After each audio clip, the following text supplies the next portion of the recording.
Hello students. I hope आप सभी अच्छे होंगे। आप सभी का स्वागत है आपके अपने YouTube channel geographer Sandeep. Students, हम यहाँ डिस्कस कर रहे हैं यूपी बोर्ड एग्जाम की मोस्ट एक्सपेक्टेड जो है एमसीक्यू मल्टीपल चॉइस क्वेश्चन जो 20 आउट ऑफ 20 आते हैं। तो ये हमारा जो लक्ष्य है 20 आउट ऑफ 20 का ही लक्ष्य है, उसी के बेस पे सीरीज चलाई जा रही है। इसमें टोटल 18 के अप्रॉक्स जो क्लासेस होंगी और इसी में आपके 20 आउट ऑफ 20 मार्क्स जो अगर आपने अच्छे से कर लिया तो आप कोई नहीं रोक सकता। शुरू करते हैं आज क्लास। आई होप आपको ये जो सीरीज है अच्छी लग रही होगी, प्रमास सीरीज। प्लीज लाइक करें, उसको शेयर करना मत भूलिएगा, ठीक है। तो आज हमारी चौथी है, तो हम डिस्कस करेंगे आज के अपने क्वेश्चंस को। फर्स्ट क्वेश्चन आपका स्क्रीन पर है, जर्मनी के एकीकरण में मुख्य भूमिका किसकी थी? यूनिफिकेशन ऑफ इटली में मेन रोल किसने प्ले किया था? तो जेजेप गैरिबाल्डी, नेपोलियन, ऑटोमन बिस्मार्क या विलियम प्रथम। तो फोर का इसका जो करेक्ट है वो ऑटोमन बिस्मार्क है। और गैरिबाल्डी रिलेटेड थे इटली से, नेपोलियन रिलेटेड था किससे? फ्रांस से, है ना। गैरिबाल्डी इटली से। सेकेंड क्वेश्चन स्क्रीन पर है, नेपोलियन की पराजय कब हुई थी? नेपोलियन बोनापार्ट कब पराजित हुआ और कहां? तो ये वाटरलू के युद्ध में पराजित हुआ था 1900 सॉरी 1815 में। तो खा जो है वो करेक्ट है, खा। 1815 में नेपोलियन बोनापार्ट डिफीटेड इन अ वाटरलू वॉर, है ना। वाटरलू के मैदान में ये डिफीट हुआ था नेपोलियन बोनापार्ट। थर्ड है, राष्ट्रवाद का प्रारंभ सर्वप्रथम, नेशनलिज्म की जो फीलिंग्स है सर्वप्रथम स्टार्ट हुई थी किस देश से? प्रारंभ हुई थी इंग्लैंड से, अमेरिका से, फ्रांस से या रूस से? राइट आंसर बताइए। सबसे पहले अगर राष्ट्रवाद का प्रारंभ की बात करें तो सर्वप्रथम फ्रांस से हुई थी। तो राइट जो है वो घा है, फ्रांस से सर्वप्रथम नेशनलिज्म की जो है फीलिंग्स स्टार्ट हुई थी, है ना।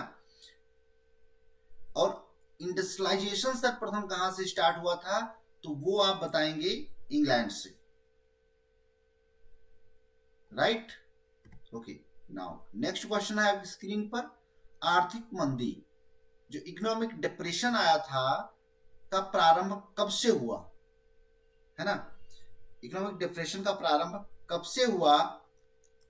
1929 से या मतलब 1928, 1929, 1930 और 1932 कब हुआ था? चलिए तब तक हम कुछ बता दें आपको, आप कमेंट बॉक्स में इसका आंसर कीजिए। 1928 में आपका जो कैबिनेट जो साइमन कमीशन था वो भारत आया। 30 में स्वराज के लिए 26 जनवरी 1930 को झंडा फहरा दिया गया, पूर्ण स्वराज की डिमांड की गई थी, है ना। और यही से डांडी मार्च भी निकाला गया। साथ में 32 में शमने अवज्ञा आंदोलन, सिविल डिसओबीडियंस मूवमेंट।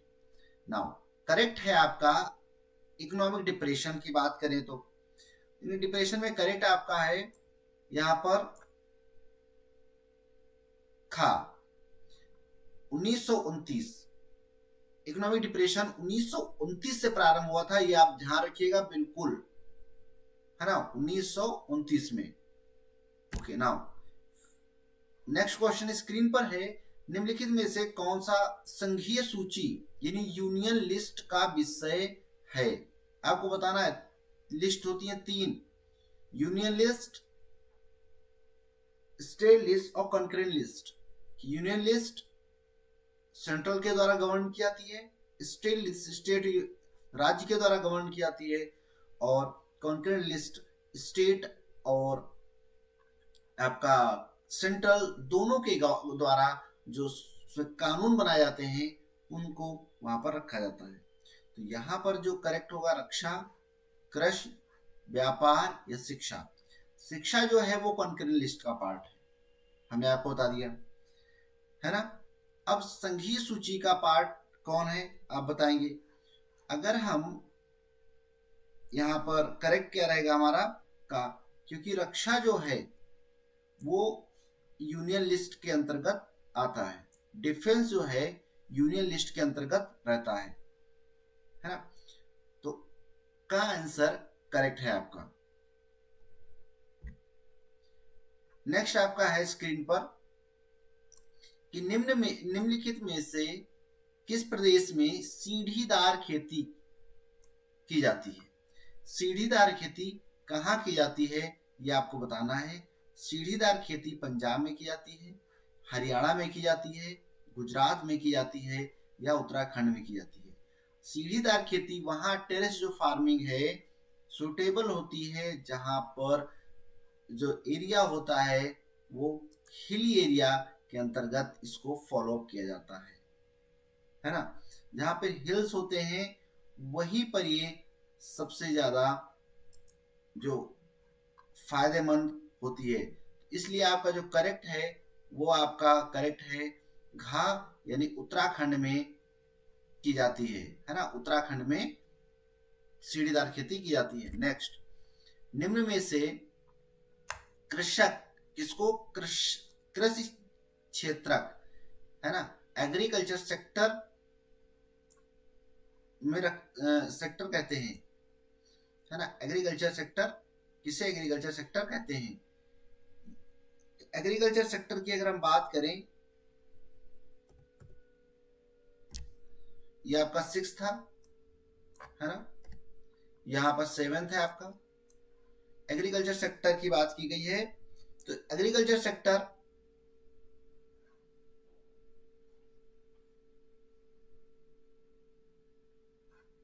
प्राथमिक क्षेत्रक है, द्वितीयक है, तृतीयक है या चतुर्थक है।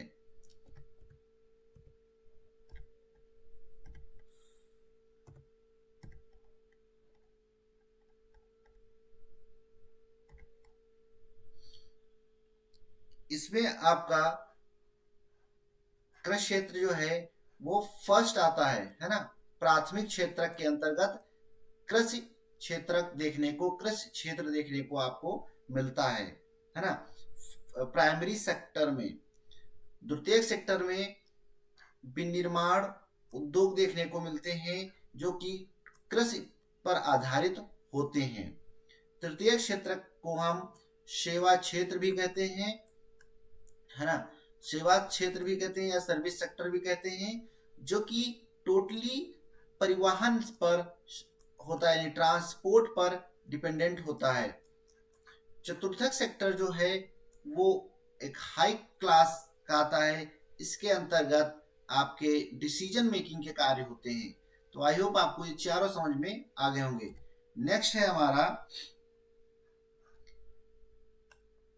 निम्नलिखित में से किसकी अधिक मात्रा जलोढ़ मिट्टी में पाई जाती है। जलोढ़ मिट्टी में पाई जाती है किसकी, पोटास की, चूना की, फास्फोरस की या ये सभी। अब जलोढ़ मिट्टी सबसे उपजाऊ मानी जाती है और जलोढ़ मिट्टी जो बनती है most of the northern region में है या तो तटीय क्षेत्रों में, और इसमें नदियों के द्वारा बहा के लाए गए जलोढ़ के द्वारा उसके सिल्ट के जमाव के द्वारा बनती है। तो इसका जो करेक्ट है इसमें पोटास, फास्फोरस, चूना सब ये सभी पाए जाते हैं। का खा मतलब घा ये सभी पाए जाते हैं। नेक्स्ट, एंथ्रेसाइट का संबंध है ना। 10 जो है एंथ्रेसाइट का संबंध किस खनिज से है। Anthracite related to which minerals, किससे संबंध करेंगे इसका संबंध जो है तांबे से है, सोना से है या बॉक्साइट से है। एंथ्रेसाइट बिटुमिनस जो इसका पीट, ये सब जो है कोयला के पार्ट है। तो एंथ्रेसाइट सबसे टॉप क्वालिटी का कोयला कोयला होता है ना। तो इसीलिए इसका जो संबंध है वो घा से है, कोयला से। नेक्स्ट है हमारा स्क्रीन पर कि भारत में कितने प्रतिशत लोग अनौपचारिक स्रोतों से ऋण प्राप्त करते हैं। कितने प्रतिशत लोग अनौपचारिक स्रोतों से ऋण प्राप्त करते हैं। तो इसमें आपका जो करेक्ट होगा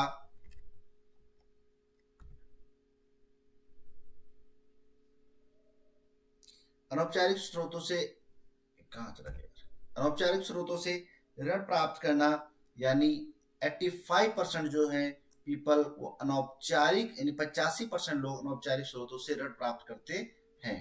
ओके, नेक्स्ट है विश्व व्यापार संगठन का मुख्यालय कहाँ स्थित है।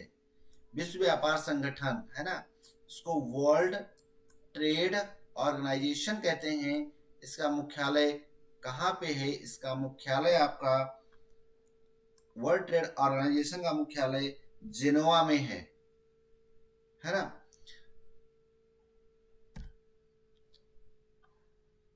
आई होप आपको क्लास अच्छी लगी होगी। Thank you so much. Please do like share and subscribe my YouTube channel. Thank you so much.